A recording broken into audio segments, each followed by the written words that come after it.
Hi, it's Chris from Line Punch Forge, and Hello. Oh, I'm supposed to introduce myself Yeah. this time? Yeah. You've literally introduced me every other time. I'm Michelle. This is Michelle. Lierre of Lierre Filigree, and this is our last video in the series.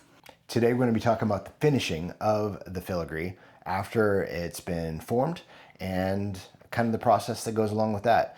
Michelle has stuck her ginkgo leaf earring in her tumbler overnight and allowed it to do its work. And today we're going to open up the tumbler and then talk about the final finishing processes for that particular earring. Anything you got, Michelle?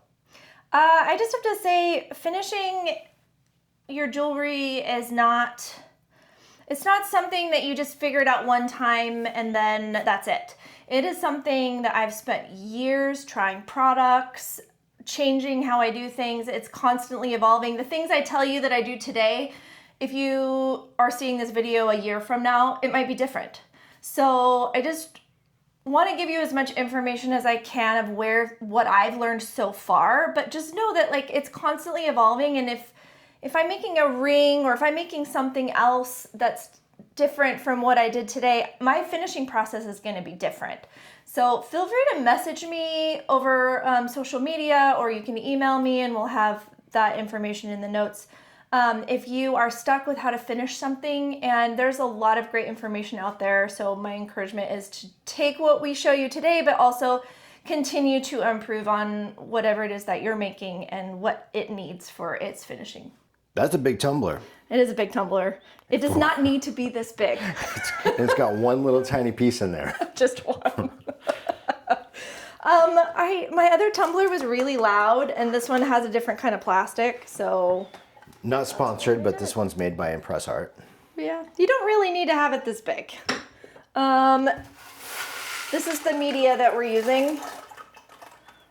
It's a variety of different sizes. Stainless steel. Yeah, stainless steel. And I've taken out all the pins because the pins, they make little pock marks. And See if I can find my thing without dumping it out. They kind of get into the little nooks and crannies of the filigree too. Which is not necessarily a bad thing. Here, if I can see. There's only one thing in here. It shouldn't be hard to find. All right, I got it. Not bad.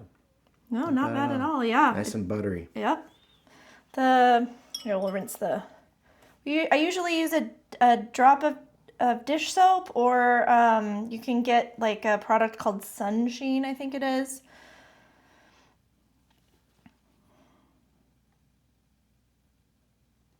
Yeah, I would say don't over polish it before you stick it in the tumbler, because sometimes once you stick it in the tumbler, then you've actually taken care of some of the stuff that you would have removed the material. Yeah.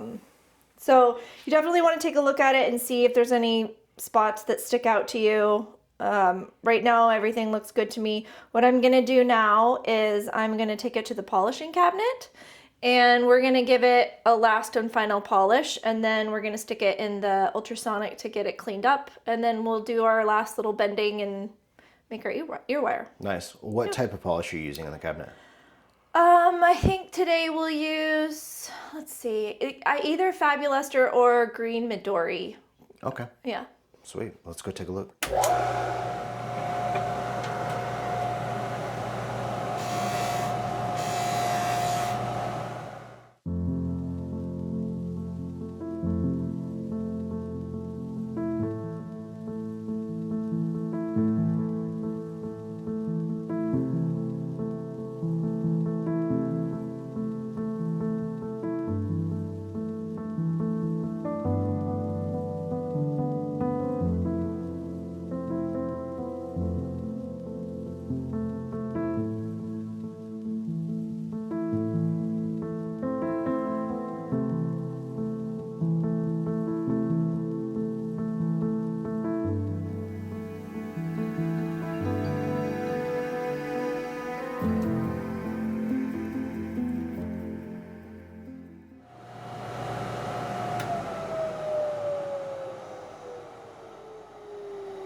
That looks shiny. I always think it's shiny until I use the green Midori, and then I'm Yeah. like, okay, no, well now that's Now shiny. it's shiny. Now it goes into the ultrasonic. Yep. My choice of polish has a lot to do with how water soluble it is. Okay. If you use a really greasy product, you're gonna have trouble. You're gonna have trouble with cleanup. So. You've been real happy with this one. Yeah. Yeah, nice. This one is good. Where do you get that one at? I think I got this one from Stoller. This is Midori. Japanese product, yeah. And that's a final polish, but Fabuluster works well. Before that, what did I use? I don't know, some Luxie product probably. How long does that go in the ultrasonic? I'll pull it out after a few minutes and look at it. I think if you don't have an ultrasonic, if you can heat up some water and get some dish soap, because you want something that will cut the grease. Yeah, get buy a toothbrush dedicated to the softest toothbrush you can. Sometimes silver is actually almost too soft, even for a toothbrush. Okay. There was times where I was trying to get a mirror polish and then was looking at my piece and why do I see these like hair scratches? And then I realized it was my toothbrush. The toothbrush, okay. So just be aware, this doesn't really have like large mirror surfaces that I have to worry about that. So I'll just use like a soft kid's toothbrush with some warm water and some dish soap to get the rest of it out. Flat though, so it's not like it's a ring where it's like 3-dimensional or something round where I can't like get in the cracks, but. Okay, here we are out of the ultrasonic. Maybe a little hard to see on camera how much more shiny it is, but trust me. More shiny. More gooder. We have great grammar around here. More shiniest. Here's my really high-tech polishing filigree tool. cleaner. Oh, there you go. There's your toothbrush. Mickey Mouse. If you have children, just steal one. Yeah, or steal one that's ready to be retired. Or just steal one and give it back when you're done. They don't appreciate that. Oh, all right. Well, whatever. I did want to say, before I start, I am going to be very conscious of not touching my bench pin with my piece and not cross-contaminating, because this is a final polish. If you have a different bench pin or I still need this to anchor my hands for some of what I'm doing, but you're gonna re-scratch it. You don't want anything on this bench pin to get on your final piece. So just be aware of cross-contamination between different surfaces that could then create a problem and you'd have to repolish it. And I don't want to do that. Okay, so from here, what I need to do is I need to shape my ear wire. And some people might twist it. I'm not going to do that because I actually still have, this was not completely annealed when I was working on it. So it's actually ready to go after being in the tumbler and I don't need to twist it. Be aware that if you do twist your wire, that if you flattened it all, you might have a little flattened section right here, and that's not going to look very good if you twist it. Normally, I would be really aware of where that flattened area is. If you remember, in one of our other videos, we flattened the end of this wire because it continues down into the filigree, and we did that so that it would have a nice, like, 2 side surfaces for everything to connect with. But normally I would make sure that it didn't go above the top of my earring. I don't know why that happened, but I was probably distracted by Chris taking a video. It happens. So I'm not going to twist it, but that is a weak spot right here. This can get easily work hardened too much. That's the area that is connecting to, yeah. If you do break off your earring wire, what you're going to want to do to make a new one is you're going to want to actually drill a spot for the earring wire to slide into, or create a slight cavity to push the ear wire into. You don't ever want to just solder the flat ear wire onto the flat top of your piece. Okay. You always want to try to like overlap them a little bit. And that's making more surface for the solder to bond onto, yeah. Yep. Okay, so this is a tool I know a lot of you don't have access to, but, and it's really, really expensive. Actually, it's not. We joke about it. This is my high-tech tool. High-tech ear wire tool. This is my ear wire shaping tool. Sharpie. It happens to be just the right dimension. A regular Sharpie for making an ear wire. Let's get into position here. Yep. All right, all we're I ready to do. go. Bend it. That's it. It's not much. What are your general dimensions for that ear wire in case somebody's like going, what do I do? I think this is about a 4-inch ear wire. I'm actually probably going to clip it. Okay. I don't want it too short because I want to make sure that I'm actually probably going to tilt it. The reason why I do that is because of the flat shape. And because when I wear it, I want it to face outward. Mm-hmm. Nice. And I want it to be comfortable. So having it slightly tilted means that it's going to lay nicer. So thinking about logistics, right? So yeah, that's all I use. Isn't that a nice curve? It is. Yeah. It doesn't You take can much. make a jig if you want. In fact, I can show you the jig that I made in a minute, but I need my cutters. Right next to me. So I'm gonna probably go right around there. I usually start with about a 4-inch ear wire just to give myself some extra space. Like that. Nice. And then I'll probably just very slightly. I don't want it to be curved too much because, or I can use this. This is like a bracelet shaper, I think. Maybe. Maybe. Something. It's got that nice curve to it. If I curve it too much, then this little piece kind of jabs people in the side of their head. Nobody wants that. And I'm always conscious of sensory things when it comes to earrings. Okay. Yeah.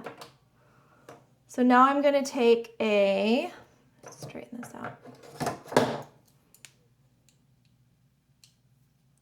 Just little tiny minor adjustments. Yep, and I'm not going to set it on here because there's stuff on there. So grab it and show you guys a little closer here.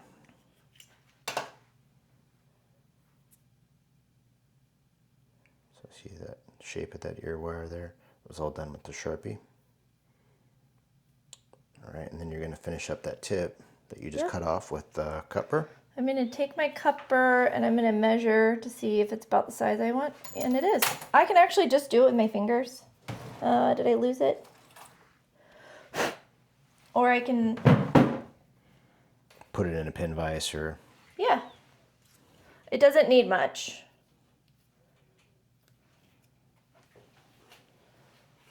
I'm just using this to anchor my hands.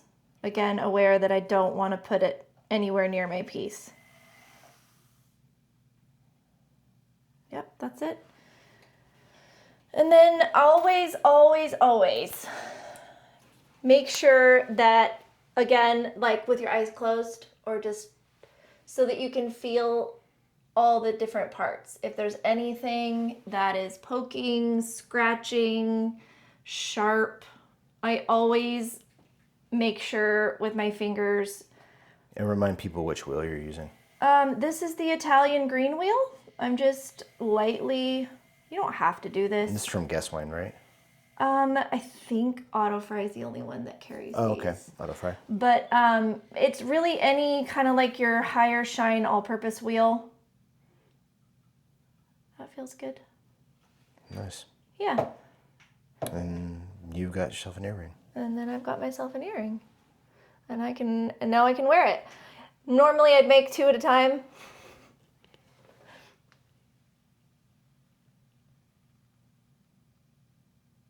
Sweet. Feels good. That easy. 5 videos. All ready to go. A day and a half of filming. So, like Michelle said earlier, we're going to put her contact information, my contact information in the videos here. So if you have questions about the tools, feel free to contact me. If you have questions about the Filigree, how to use it, definitely contact Michelle because as you can see, she's much better at it.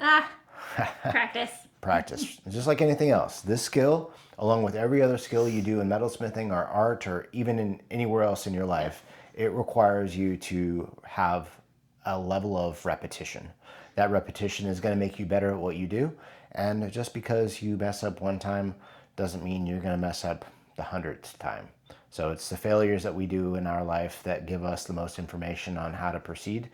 We don't learn a whole lot from our successes. It's always the failures. So feel free to fail often, fail fast, get it over with, and start making amazing things. I would say too, if you have finished a project and you get to this point and you're just looking at it and you're like, oh, there's just things about it I don't like, but maybe it's at the end of your day, put it down, walk away, come back the next day, because a lot of times I get super detail focused and there's like all these things that are bugging me, and sometimes I end up causing more damage because it's like I get zeroed in on this one thing and I just want to fix it.